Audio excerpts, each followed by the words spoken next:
तो अब हम लोग कर लेते हैं पोल। तो पोल क्या है?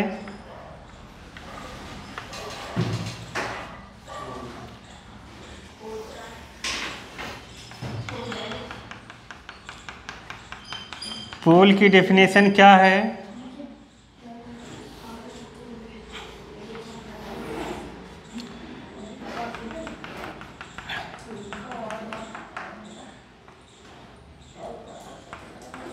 तो जो रिफ्लेक्टिंग सरफेस है उसका सेंटर पॉइंट। तो पोल क्या है? Centre point of centre point of reflecting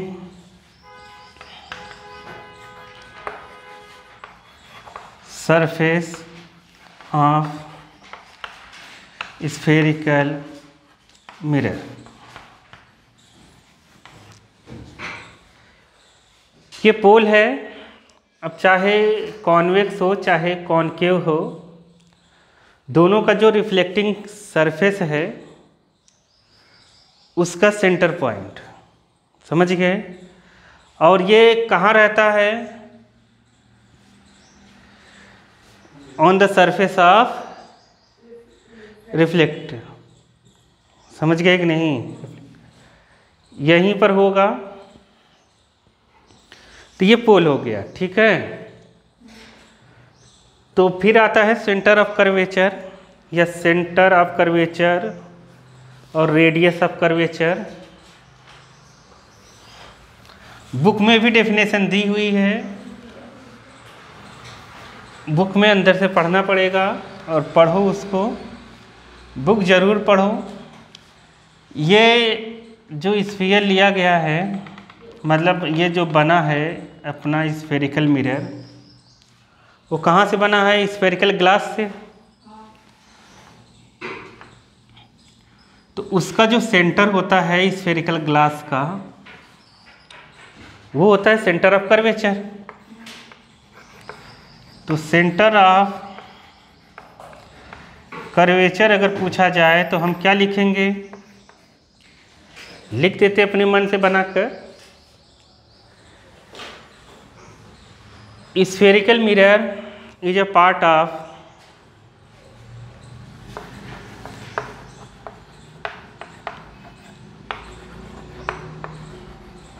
mirror is a part of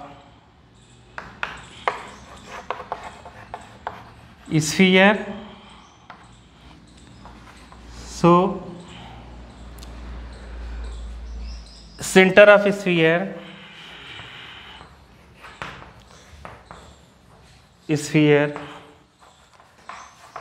called center of sphere called क्या? center of curvature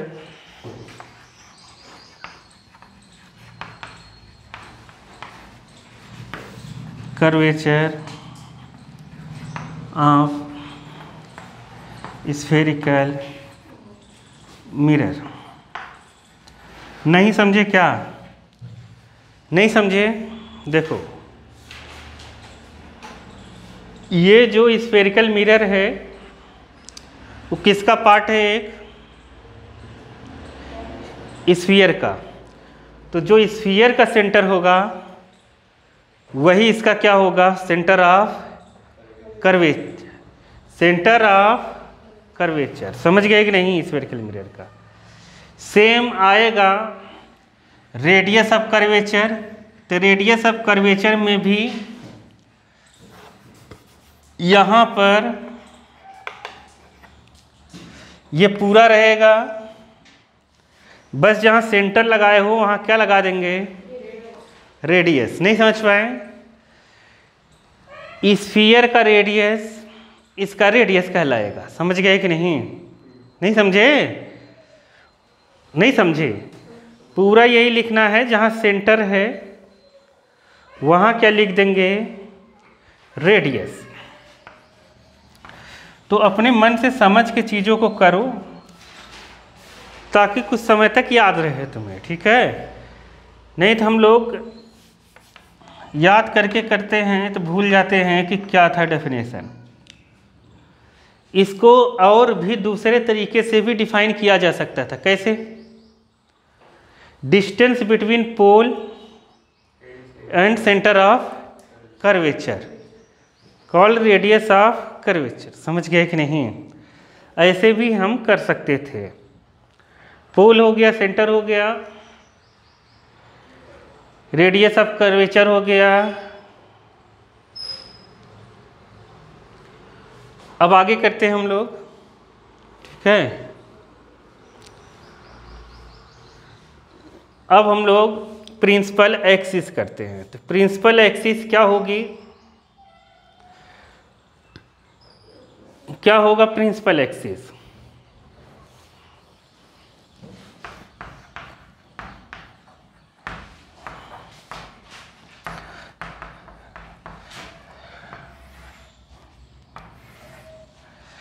तो प्रिंसिपल एक्सिस, एक्सिस बहुत सारे होते हैं लेकिन प्रिंसिपल एक्सिस केवल एक ही होगा। हाँ, विच लाइन पास थ्रू या passing through centre of curvature and pole of the spherical mirror. समझ गए ना? Called principal axis.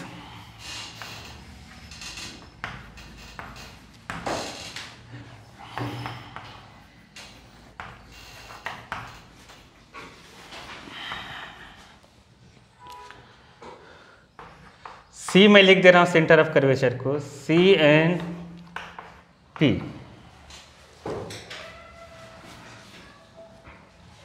Called principal axis, C and P of spherical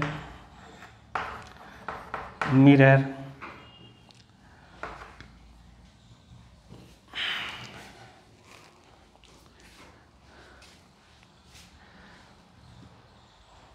जो लाइन सेंटर ऑफ कर्वेचर और पोल से पास होगी spherical mirror के, वो क्या कहलाएगी?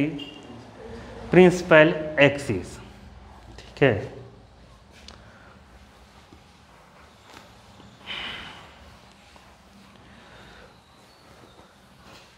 बुक में सभी डेफिनेशन दी हुई है, बस बुक के अंदर से पढ़ना है। बुक में जितनी एक्टिविटी दी है हम लोग करेंगे, उसको मैं बताऊंगा। अभी तो हम ये कर लेते हैं, नहीं तो फिर हो नहीं पाएगा, समझ नहीं पाओगे वो एक्टिविटीज़ जब तक ये सब समझोगे। अब आया प्रिंसिपल फोकस।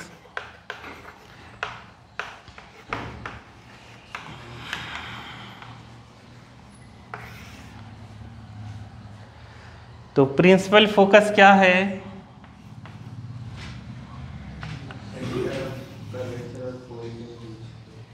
तो सेंटर ऑफ कर्वेचर और पोल के मिड पॉइंट। समझ गए?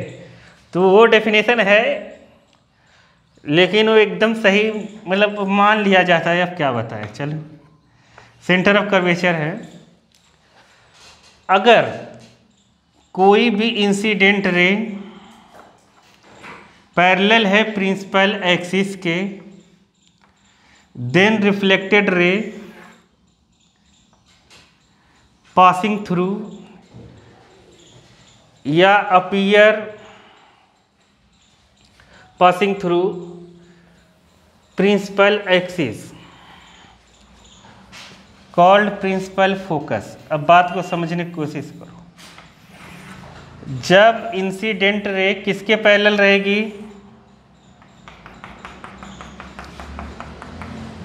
प्रिंसिपल एक्सिस के अगर पैरेलल है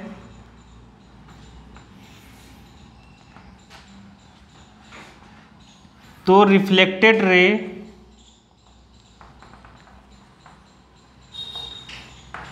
जहां पर प्रिंसिपल एक्सिस से मिलेगी वो होगा प्रिंसिपल फोकस। तो इसमें रियल प्रिंसिपल फोकस होता है, उसमें क्या होता है? Virtual principal focus. समझ गए?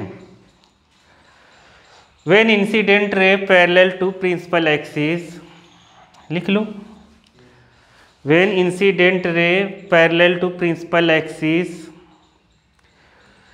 then reflected ray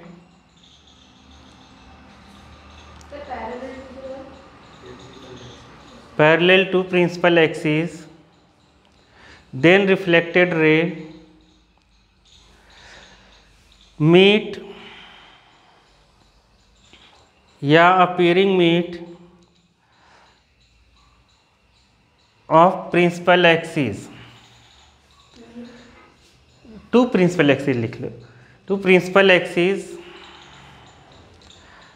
at a point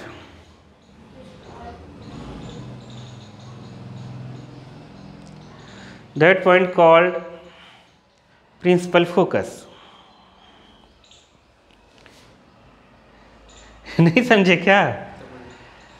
तो इसमें अपीयर्ड होता है, इसमें क्या है, अपीयर्ड फोकस, और इसमें रियल फोकस है। समझ गए कि नहीं? नहीं समझे? इसमें रियलिटी मिलता है, उसमें अपीयर होता है कि फोकस वहाँ पर है। समझ गए? अब ये देखा गया कि अप्रॉक्सीमेटली सेंटर पोल और फोकस के बीच की जो डिस्टेंस है वो फोकस और सेंटर ऑफ कर्वेचर के बीच की डिस्टेंस है।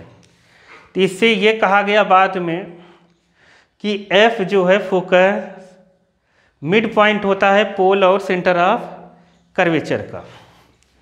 पोल और लेकिन जो सही डेफिनेशन है वो यही है कि पैरेलल आती है, यहाँ पर मिलती है। ठीक है, बाद में वो प्रूव हुआ कि ये F मिड पॉइंट है, अप्रॉक्सीमेटली आता है, वो 12th में पढ़ोगे कि CF FP के लगभग बराबर होता है। तो ये मान लिया गया कि F मिड पॉइंट है किसका, मिड पॉइंट ऑफ किसका, C एंड P का।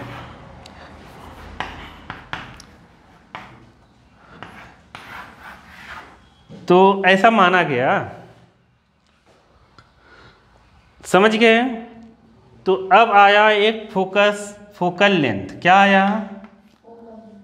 तो फोकल लेंथ क्या होगी, अपने मन से डेफिनेशन लिख सकते हो। क्या लिखोगे? उसे स्मॉल f से लिखते हैं।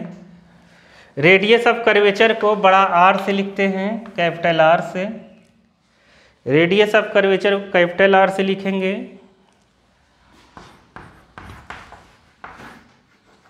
तो बताओ फोकल लेंथ को डेफिनेशन क्या होगी? हाँ बस हो गया, समझ गए? Distance between pole and focus, distance between pole and focus.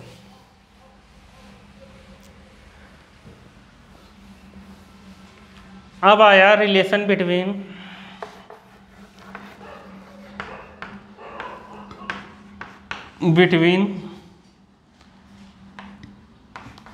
R and F। R मतलब समझ रहे हो? R मतलब क्या?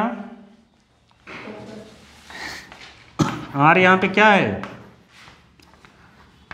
Radius of curvature. और है F क्या है? फोकल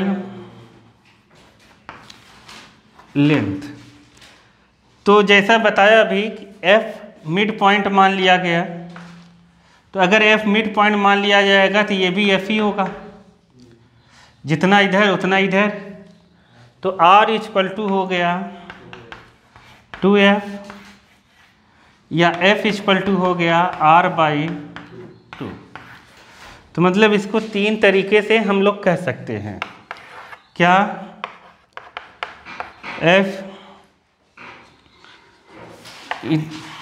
F क्या है? मिड पॉइंट ऑफ किसका? P एंड C का। इसको हम ऐसे भी कह सकते हैं, दूसरा तरीका, मतलब एफ मतलब फोकस। दूसरा तरीका ऐसे कर सकते हैं, radius of curvature is double किसके, फोकल लेंथ के। ऐसे स्टेटमेंट में भी आ जाता है, radius of curvature double of focal, या 2 टाइम डबल, या फिर क्या लिख देते हैं 2 टाइम, अपनी भाषा में कुछ भी लिख दो, 2 टाइम ऑफ फोकल लेंथ।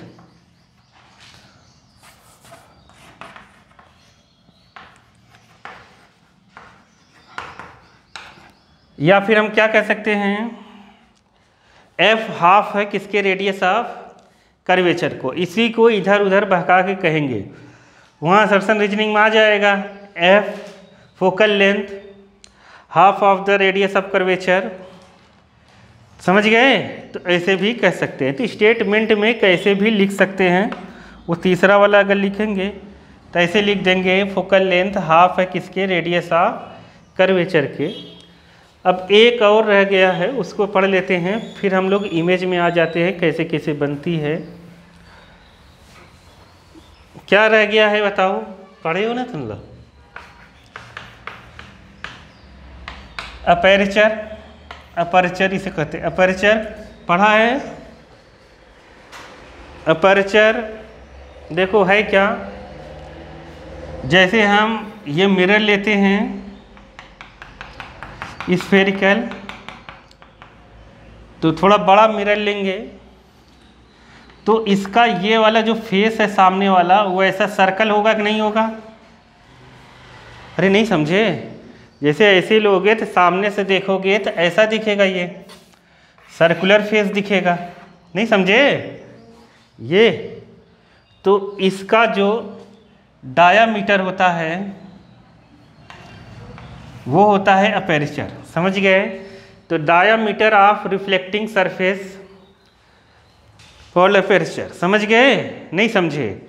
जैसे सर्कल बनेगा उसका diameter,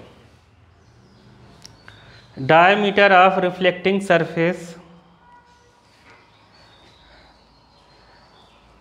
of spherical mirror called aperture. समझ गए कि नहीं? नहीं समझे? आ गया ना अपर्चर क्या है कि नहीं आया? तो ये कभी कभी एक एक मार्क्स में, हाफ मार्क्स में डेफिनेशन पूछ देता है, क्योंकि एनसीईआरटी में दिया है, इसलिए हम लोग ये सब पढ़ रहे हैं। चलो अब यहाँ पर एक जहाँ 10.2 लिखा है ने, पेज पलट दो, टेबल 10.1 के बाद वाला। हाँ, तो वही हेडिंग डाल लो, representation of image form by spherical mirror. हाँ वही वाला के, और नीचे वाला टेबल के। अब इसमें ये क्या है बताओ, ये पढ़ा है नहीं स्कूल में, बताओ क्या है ये रूल है इमेज फॉर्मेशन के। जैसे हम लोग कॉनकेव के लिए लेते हैं, कॉनकेव के लिए अगर हम लोग लें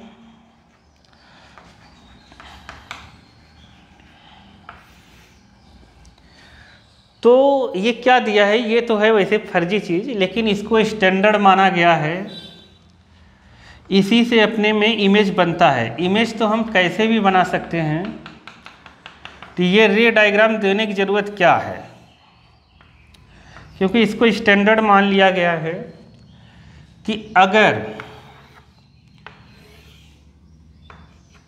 कोई भी रे पैरेलल आएगी प्रिंसिपल एक्सिस के, वो पक्का फोकस से जाएगी। बस यही है पहले में, समझ गए? जो पैरेलल आएगी वो फोकस से जाएगी। तो ये हम पढ़ क्यों रहे हैं? क्योंकि जब इमेज बनानी रहेगी ना, हम इसी 4 में से कोई 2 लेंगे। हम ले तो कोई भी सकते हैं, लेकिन इसी 4 में से हम क्या लेंगे? कोई दो लेंगे, ठीक है। दूसरा,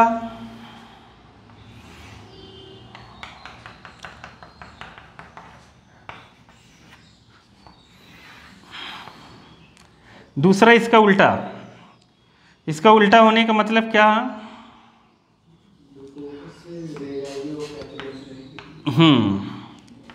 अगर हम फोकस से कोई रे लाते हैं ऐसे, वो प्रिंसिपल एक्सिस के पैरेलल निकल जाएगी, ठीक है।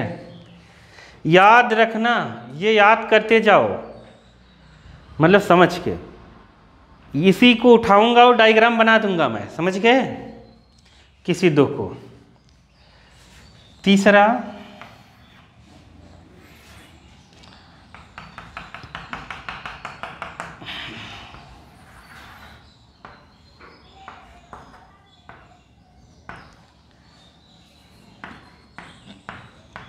जो सेंटर ऑफ कर्वेचर से जाएगी वो सेंटर ऑफ कर्वेचर से ही वापस आती है। अब ऐसी बात क्या हुई, जो सेंटर ऑफ कर्वेचर से जा रही हो सेंटर ऑफ कर्वेचर से ही वापस आ रही, तो इसका क्या मतलब है? ये हम लोग कल पढ़े थे। देखो, इसका मतलब ये हो रहा होगा, जब हम एक इस सर्कल बना लेते हैं,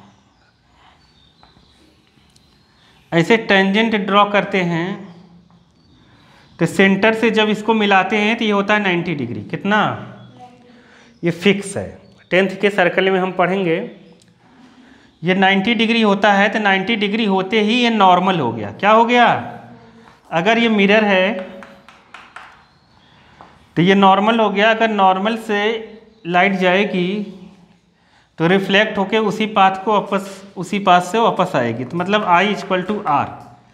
इसीलिए जो रे सेंटर ऑफ कर्वेचर से जाएगी वो रिफ्लेक्ट होने के बाद कहाँ से आएगी? सेंटर ऑफ कर्वेचर से ही आएगी। तो तुम्हें ये जो हम लोग कर रहे हैं, तो इसका कभी कभी ऐसे हाफ डायग्राम भी आ जाता है। जैसे ऐसा रहेगा, बस कहेगा इसको कंप्लीट करो। क्या करो? कंप्लीट करो। समझ गए? तो बस अपने को ऐसे रे बनानी रहेगी। समझ गए? चलो चौथा देखते हैं, फोर्थ वैसे लगभग नहीं के बराबर काम आता है, लेकिन काम यूज करोगे तो काम हो जाएगा। और क्या, अभी मैं सबका यूज बताऊंगा, चिंता मत करो।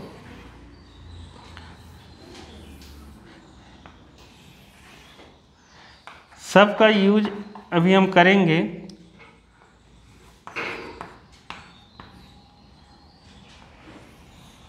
यहाँ से रे आई और इधर से ये IR वाला रूल फॉलो कर लिया। I = R, प्रिंसिपल फोकस से आई, तो सेम एंगल से वापस आ गए। तो ये 4 रूल है, चारों से इमेज बनाऊंगा मैं, ठीक है। पहले हम कॉनकेव का पढ़ लेते हैं, आज कॉनकेव का ख़त्म कर देते हैं, ठीक। कॉन्वेक्स का तो बहुत ईजी है। देखोगे बुक में कॉनकेव का एक तरफ बनाया गया है, कॉन्वेक्स का दूसरी तरफ, ठीक है। तो कॉन्वेक्स का जब हम पढ़ेंगे तब बना लेंगे, अभी हम कॉनकेव का बनाते हैं। तो बस इतना ही अपने को करना है। इसमें से कोई दो मैं लूँगा और इमेज बना दूंगा, ठीक है। तो अब image formation by concave mirror डालो। इमेज फॉर्मेशन बाय, ये रूल था, ये रूल है।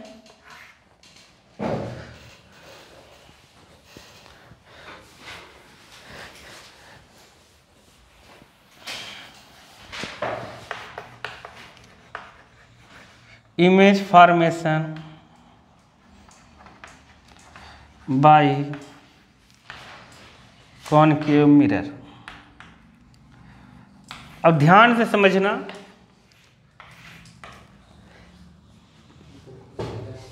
तभी आएगा समझ में। और ऐसा कोई साल नहीं हुआ कि इससे सवाल ना आया हो, ठीक है। जिसको मिरर आ गया समझ में वही लेंस आएगा उसको, नहीं तो लेंस नहीं आएगा। क्योंकि जो यहाँ मिरर है, कॉनकेव मिरर, वहीं आगे जाके लेंस में कॉन्वेक्स लेंस की प्रॉपर्टी शो करता है। किसकी? कॉन्वेक्स लेंस की। इसीलिए कॉनकेव मिरर पढ़ लो तो कॉन्वेक्स लेंस पढ़ लोगे। समझ गए? एक जैसा ही है दोनों। अब स्टार्ट करते हैं, तो समझने की कोशिश करना। इमेज फॉर्मेशन, तो पहले यहाँ ऑब्जेक्ट की कहाँ कहाँ हम प्लेस कर सकते हैं, ऑब्जेक्ट की कितनी पोजीशन है। देखो, एक पोल है यहाँ पर फोकस है, यहाँ पर सेंटर ऑफ कर्वेचर है। तो ऑब्जेक्ट की 6 पोजीशन होती है। कितनी?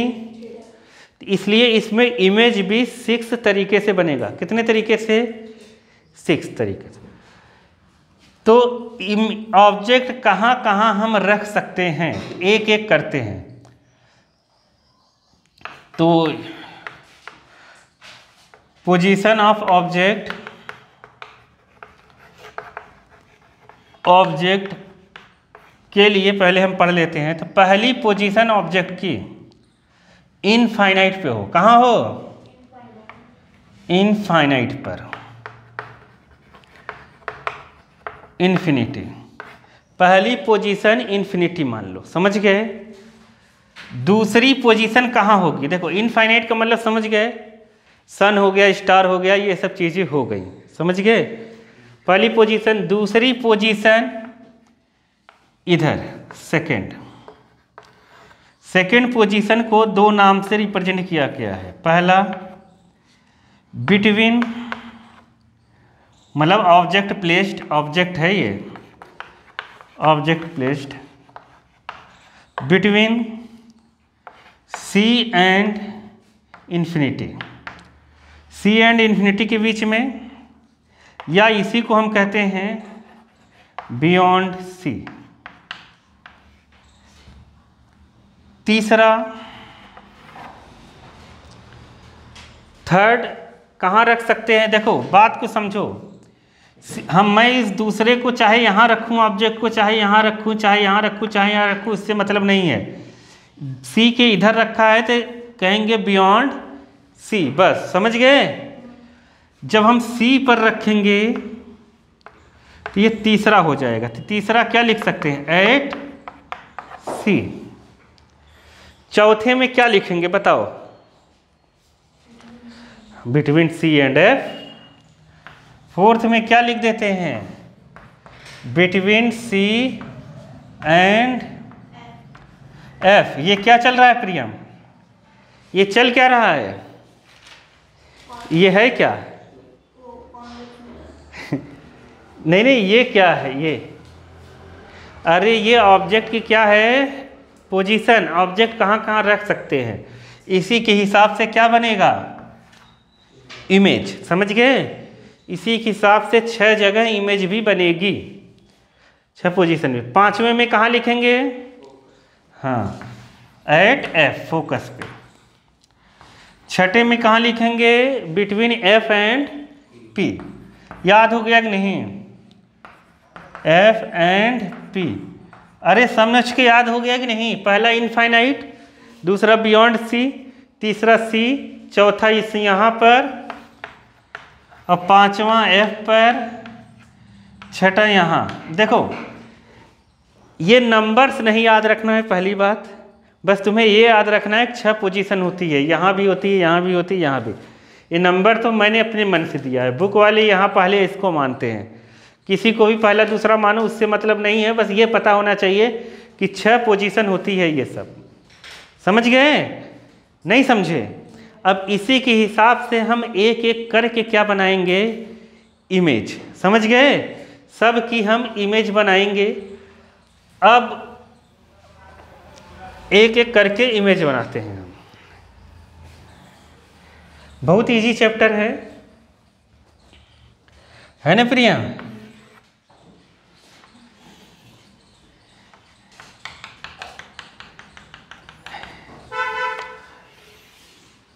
पहले में लिख देते हैं क्या? ऑब्जेक्ट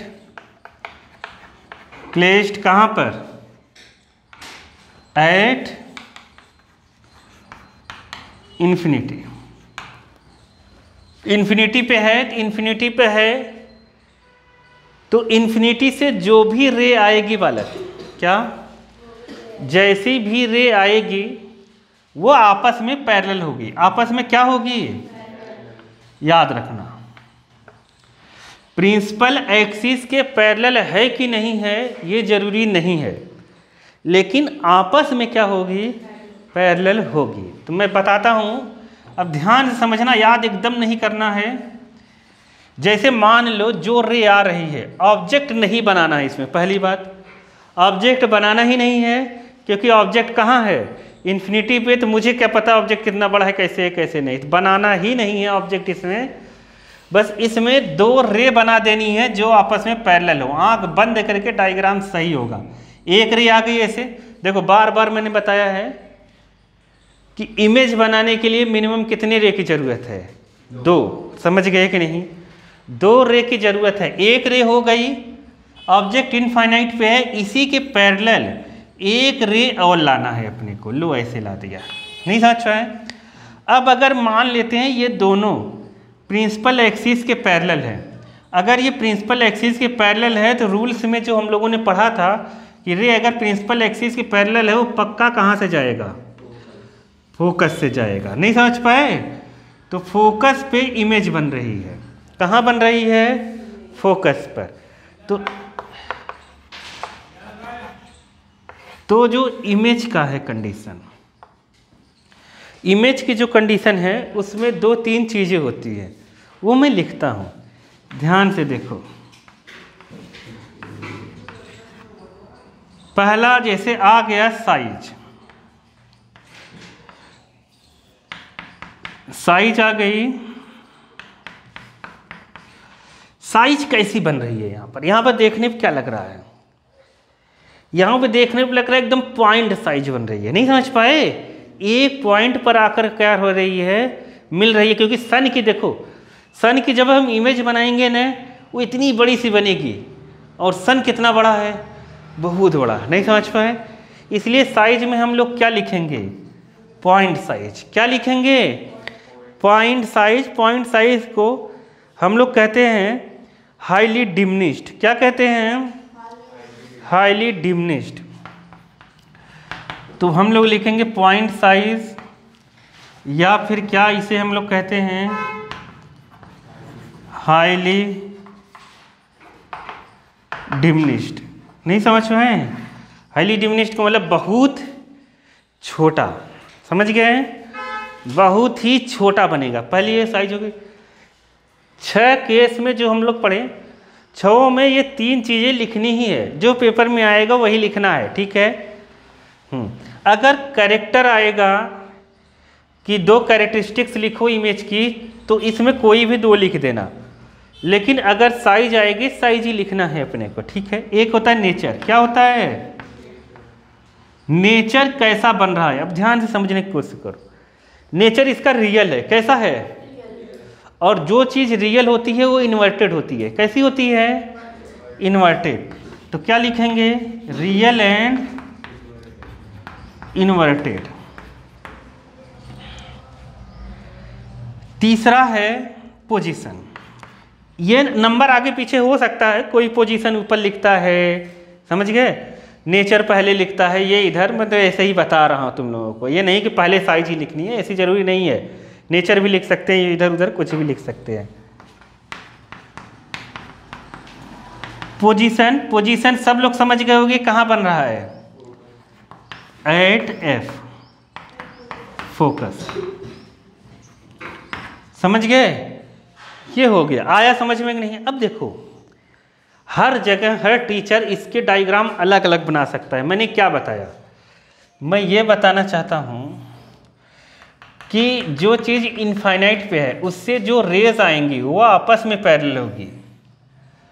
अब देखो, एक रे इधर भी इधर से आ सकती है, तो दूसरी रे इधर से आ सकती है, तो लेकिन दोनों कहाँ मिलेंगी, फोकस पे। अगर ये पैरेलल है प्रिंसिपल एक्सिस के, तब, समझ गए। तो ऐसे भी टीचर बना के बता सकता है, कहेगा फोकस पे बन रहा है इमेज, समझ गए कि नहीं। या एक डायग्राम ऐसे भी होता है, जरूरी थोड़ी ना कि प्रिंसिपल एक्सिस के पैरेलल ही आए, हमने टेढ़ा रखा है तो नहीं समझे मैं क्या बोला। देखो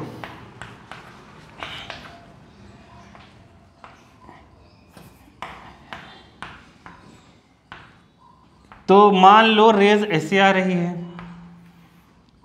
नहीं समझे, सन ऊपर है, सन ऊपर है, हमने ग्लास को ऐसे रखा है, तब थोड़ी ना सन से ऐसे पैरेलल आएगी उसके प्रिंसिपल एक्सिस के, नहीं समझे, टेढ़ी आ रही है ये, लेकिन आपस में पैरेलल होनी चाहिए इनफाइनाइट के लिए। तब भी ये देखा गया कि इमेज जो बने, कभी ऐसी चीटिंग करनी हो, देखो इमेज बनता नहीं, ये कॉपी बनाओगे ना तुम लोगों से बनेगा नहीं, समझ गए, सही से बनता नहीं। तो देखो कैसे चीटिंग करनी है, फिर पहले हम लोग एक रे ऐसे ला देंगे, जैसे ये एफ लिख दिया, वहाँ टीचर मिलाता थोड़ी ना, कैसे भी एक ला दिया तो ये फोकस से नहीं जाएगी, पहली बात ये इसका रिफ्लेक्टिंग जो रे रहेगा वो फोकस से नहीं जाएगा, क्योंकि फोकस से वही जाएगी जो पैरेलल रहेगी, नहीं समझ पाए, ये पैरेलल थी तो फोकस से गई, वो फोकस से नहीं जाएगी, लेकिन इमेज फोकस पे बनेगा। ये ऐसे कर देना, यहाँ एक इमेज बना देना, समझ गए ऐसा, फिर ये स्केल रखना और ये यहीं पर मिला देना, नहीं आया समझ में, समझ गए। और तुम वैसे बिना इमेज बनाए मिलाना चाहोगे तो मिलेगा नहीं, वो फोकस से इधर उधर हो जाएगा, नहीं समझे।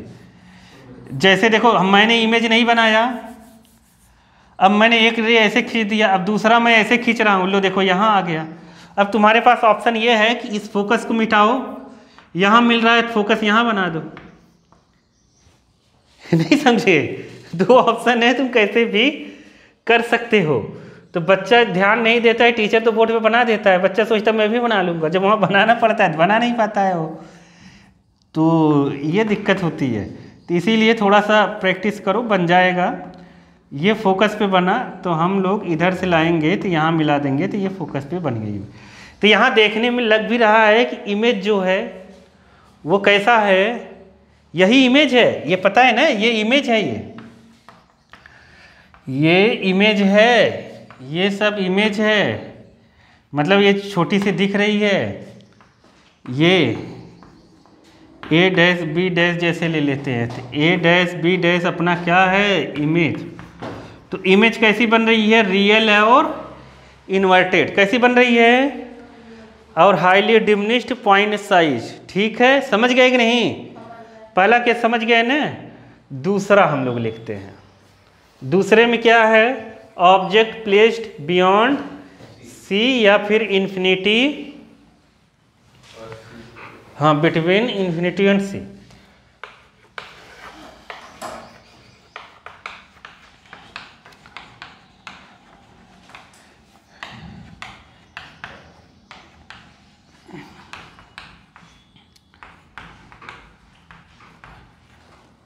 या इसी को हम लोग कहते हैं बियॉन्ड सी। अब इसका डायग्राम में कुछ नहीं है, ऐसे बनाना,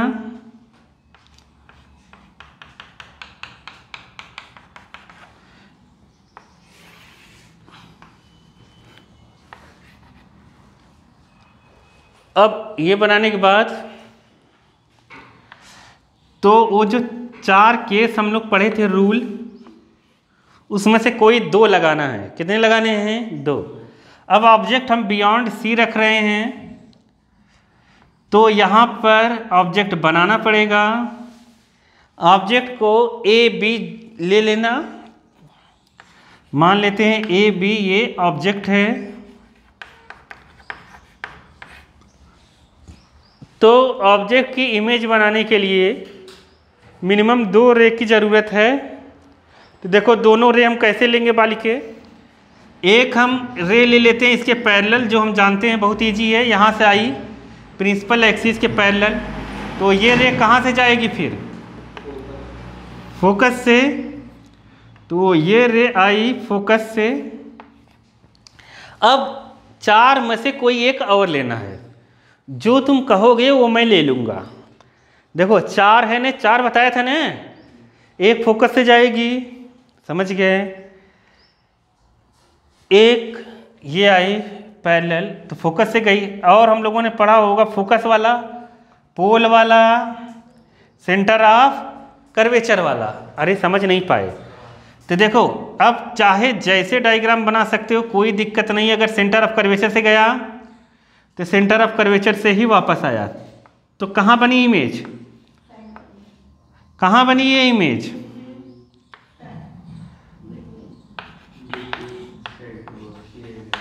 बिटवीन सी एंड एफ। समझ में आया कि नहीं? क्या मैं इस डायग्राम को दूसरी तरीके से नहीं बना सकता? बना सकते थे,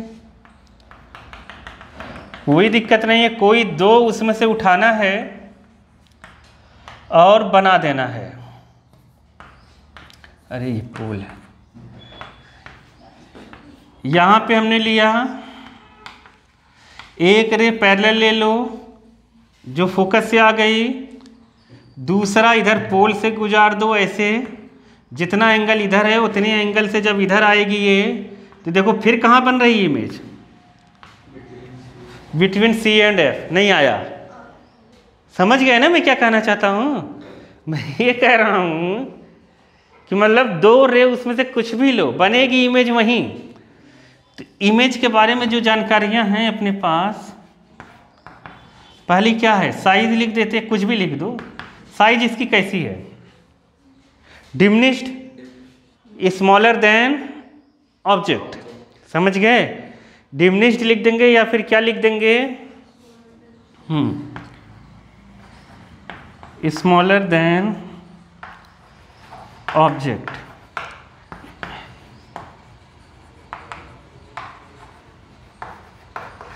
डिमिनिश्ड, समझ गए? और नेचर, नेचर इसका कैसा बन रहा है बताओ? तुम लोग खुद लिख सकते हो, बताओ। अरे रियल है ना? अरे रियल नहीं है, अरे रियलिटी में आ रहा है, मिल रहा है। अपीयर होने का मतलब क्या है कि ये रे आपस में रियल में मिलेगी ही नहीं। नहीं समझ पाए? तो इसका क्या लिख देंगे? Real and inverted.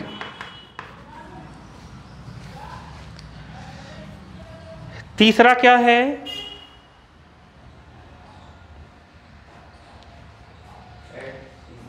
हाँ, पोजीशन,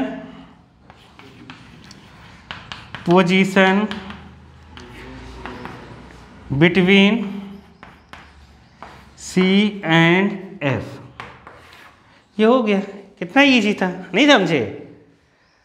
तो ये अपने को जैसे याद नहीं करना है चीज़ों को, समझोगे ना तो अपने आप सब चीज़ें अपने आप डायग्राम बन जाएगा और समझ में आ जाएगी। क्योंकि वहाँ इतना टाइम नहीं रहता याद करने का, कितना याद करेंगे हम। ठीक है?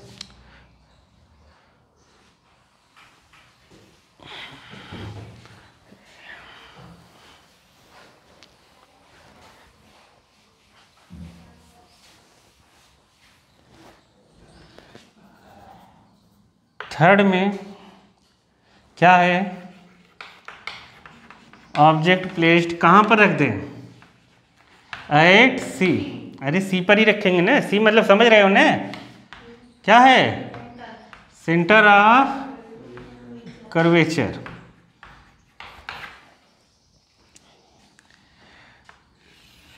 तो ये डायग्राम तो एकदम नहीं बन पाता किसी से, बड़ी दिक्कत वाली बात है ये। इसको तो याद ही रखना पड़ेगा अच्छे से। और ये केस बहुत इम्पोर्टेंट भी है, क्योंकि ये केस ऐसा है कि इसमें जितनी साइज की इमेज होती है उतने ही साइज का ऑब्जेक्ट बनता है। यहाँ पर मतलब ऑब्जेक्ट जितनी साइज की होती है उतने साइज की इमेज बनती है। ए बी लिख दो। ये एक पैरेलल रे लाओ, तो ये कहाँ से पास होगी? फोकस से। अब दूसरी रे कहाँ से ले जाएं हम? दूसरी रे कहाँ से ले जाएं बाबा? अरे एफ से भी ले जा सकते हैं या फिर पोल से ले जाएंगे। नहीं समझ पाए? पोल से रिफ्लेक्ट करा दो यहाँ से। अब ये इसमें दिक्कत क्या है? दिक्कत ये है कि जब हम ये कराते हैं ना, देखो मैं बताता हूँ। जैसे हम लोगों ने एफ से कराया ना, अब ऐसे करूँगा तो ऐसे मिल, ऐसे करूँगा तो ऐसे मिल गया। देखो ये इधर मिल गया ना, तो ये गड़बड़ है। ठीक है, मैंने क्या बताया, इसमें जहाँ सी रहेगा न, जैसे ये ए बी हमने लिखा है, ए ये ऑब्जेक्ट है ए बी, तो ये सी पर है, तो इमेज सी पर ही बनती है, सी पर ही बनती है और सेम साइज की बनती है, ये दिक्कत है। तो अब इसको जब हम लोगों ने ये मिलाया, तो अब इसको ऐसा इमेज पहले से बना देनी है। मतलब देखो, मतलब ये कहने का है, आधा ही बनाए हो ना, आधा ही बना, अभी बना देंगे पूरा। जैसे यहाँ F है और यहाँ पर C है, जब हम C पर ऐसे ऑब्जेक्ट को रखते हैं ए बी, तो एक पैरेलल आई है तो ठीक है, सही से इसे कर्वेचर बनाओगे तो पक्का सी पे बनेगा, ये तो बात पक्की है। लेकिन अपने से सही से बन नहीं पाता है, तो उसका तरीका मैं बता रहा हूँ। ये हो गया। अब अगर हम कहीं से भी ऐसे ले आऊँगा ना, ऐसे मिलाना चाहूँगा तो इधर मिल गया, पता चला यहाँ मिल रहा है, जबकि सी पर ही मिलना चाहिए, ये फिक्स है। इसीलिए ये चीज़ याद रखनी पड़ेगी कि सी पर ही इमेज बनानी है। अब सी पर बनाने के लिए हम ऐसे एक सी पर पहले से इमेज बना देते हैं, समझ गए। अब इमेज बना दिया, अब तुम इधर से मत पास करो बालक, यहाँ से पास मत करो, क्योंकि यहाँ से पास करोगे पता चला वहाँ मिल रहा है कि नहीं मिल रहा है, देखो इधर मिल गया, नहीं समझ पाए, सीधे लाइन रखोगे इधर मिल जाएगा, और स्केल से खींचोगे तो सीधी लाइन टेढ़ी लाइन तो टीचर को दिख ही जाएगा, और ये फोकस से आ रहा है सीधी होनी चाहिए, अगर ऐसे खींचोगे टेढ़ी दिखेगा वो। तो अब इससे अच्छा है कि हम लोग इस फोकस से ना गुजार कर, इमेज तो अपने पता है यही मिलाना है, यहाँ पोल से मिला देते हैं, समझ गए।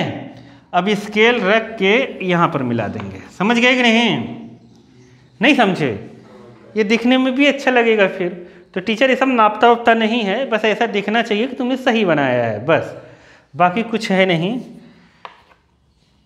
ऐसा। तो ये बन गया अपना इमेज। तो इमेज जो रहेगा साइज में same size of the object, object के से सेम साइज रहेगी इसकी, और क्या रहेगा, पोजीशन इसकी क्या है, पोजीशन कहाँ है, at C centre of curvature. Nature तो पता ही होगा, हाँ नेचर लिख लो, रियल और इन्वर्टेड, रियल और इन्वर्टेड ही बन रहा है। याद नहीं कर सकते प्रियम, मैं बार बार बता रहा हूँ बालक, समझ लो, ज़्यादा याद नहीं कर पाओगे, ठीक है, क्योंकि जो याद करने के लिए भी बहुत सारी चीज़ें हैं ना, पूरी बायो पढ़िए उसको याद करो, समझ गए।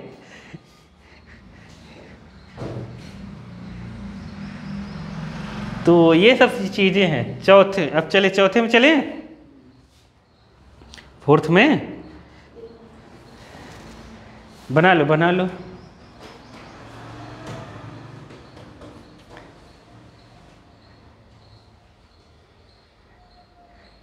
इतिहास रचोगे तुम, कैसे बना है देखो तो। ऑब्जेक्ट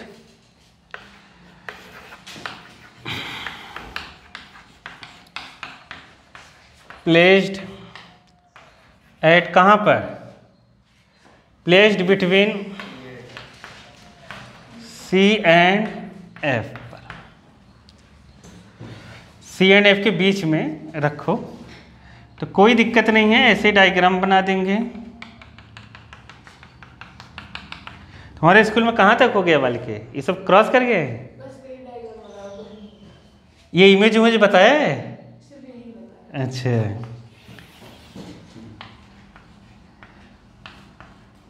पोल है, फोकस है, सेंटर ऑफ कर्वेचर है, तो इसके बीच में रखते हैं हम।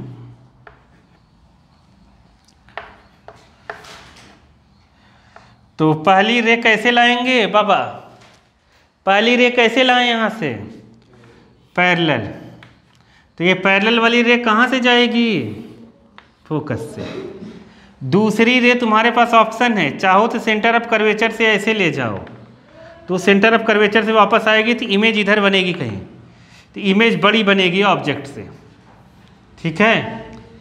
या फिर हम फोकस से ले आए ऐसे तो फिर ऐसे इमेज बनेगी, ठीक है। या फिर हम ये पोल से ले आए फिर ऐसे इमेज बनेगी इधर।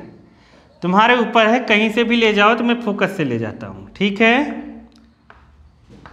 समझ तो रहे हो ना मैं क्या कहना चाहता हूँ, समझ रहे हो ना, कहीं से भी ले जा सकते हो, याद मत करो इतनी सारी चीज़ें। यहाँ पर फिर जब अगर फोकस से ले गए तो ये वाली लाइन पक्का इसके पैरेलल ही दिखनी चाहिए तुम्हारी प्रिंसिपल एक्सिस के। ये देखो इमेज बनके तैयार हो गया। तो इमेज देखने में लग रहा है कि नहीं इससे बड़ा है, तो इमेज के बारे में क्या जानकारियाँ हैं?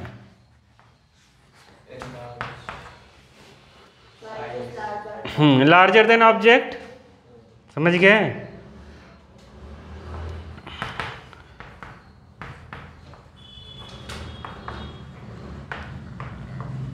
ऑब्जेक्ट और क्या है? Size larger than object. Nature, nature कैसा है? Real and inverted. पोजीशन पता ही है, पोजीशन क्या लिखेंगे? हाँ, पोजीशन बियॉन्ड सी या बिटवीन इनफाइनाइट और सी, समझ गए? ऐसा हम लिख देंगे, ठीक है। बुक में ये लार्जर देन ऑब्जेक्ट को इनलार्ज लिखा है तो इनलार्ज लिख दो। इनलार्ज मतलब ऑब्जेक्ट से बड़ा।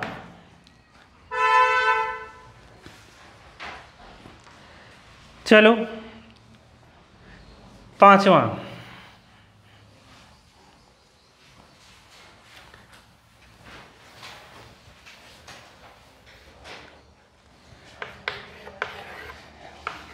कहाँ रखें ऑब्जेक्ट को? ऑब्जेक्ट प्लेस्ड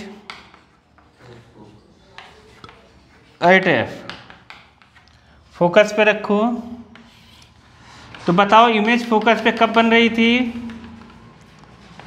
पहला केस था इमेज फोकस पे बन रही थी, तो ऑब्जेक्ट कहाँ था? पहले केस में ऑब्जेक्ट कहाँ था? जब इमेज फोकस बन रही थी इन्फिनिटी पे। अब ऑब्जेक्ट फोकस पर है तो इमेज कहाँ बनेगी? इन्फिनिटी पे। कहाँ बनेगी? ये रे आई पैरेलल कहाँ से जाएगी? फोकस से। अगर हम इधर से ऐसे लाते हैं तो ये इसके पैरेलल निकल जाती है, कहीं मिलती नहीं है। ऐसे टीचर इसको ऐसे न बनवा के ऐसे भी बनाता है।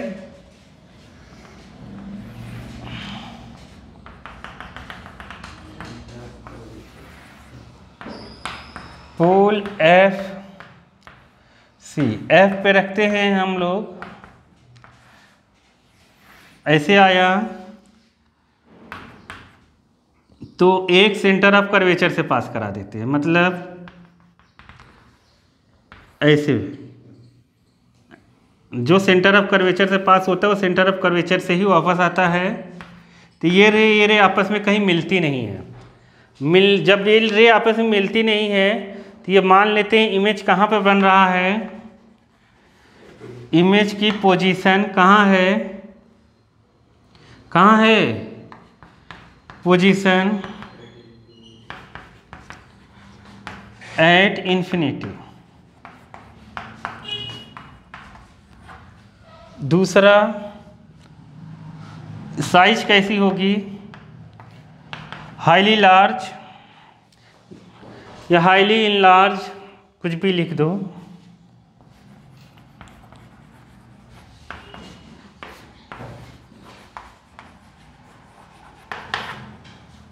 बहुत बड़ा, समझ गए? हाईली मैग्नीफाइड भी कहते हैं इसको। और नेचर इसका कैसा है बताओ? रियल। कैसा रहेगा? Real and inverted. अब ये ठीक है। अब जो लास्ट वाला केस है वो भी बहुत इंपॉर्टेंट है, ठीक है। बना पा रहे हो कि नहीं? बना लो, उल्टा सीधा क्या करना है, बनाना ही पड़ेगा। तो यही 6 केस फिर से आएंगे कहां पर?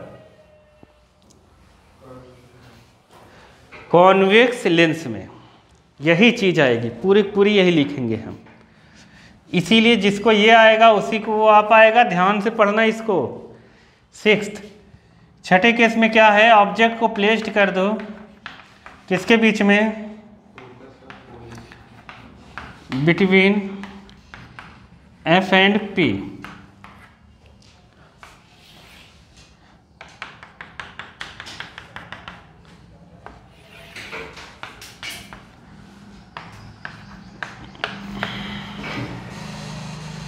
यहाँ पर जब हम प्लेस्ड करते हैं, इसका सबसे ज़्यादा हम यूज करते हैं इस कैरेक्टर का। इसके यहाँ से रे आई पैरेलल, कहाँ से निकलेगी? फोकस से। दूसरी रे अपने ऊपर है, चाहे सेंटर ऑफ कर्वेचर से ले जाओ, चाहे यहाँ से ले जाओ, कहीं से भी ले जाओ। इधर ऐसे बड़ा हो जाएगा, तो ये पैरेलल नहीं रहती है, ये पीछे साइड ऐसे मिलती है कहीं,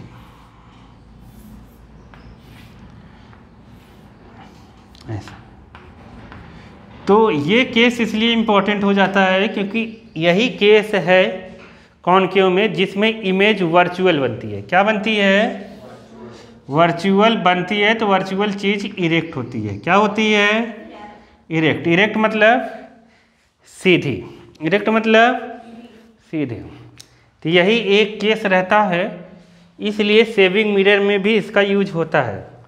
ठीक है, ताकि आदमी का चेहरा थोड़ा बड़ा दिखे, उसको फोकस और पोल के बीच में बैठा दिया जाता है। ठीक है, तो इमेज में साइज इनलार्ज है, पोजीशन, इसकी जो पोजीशन है वो क्या है? Behind the mirror.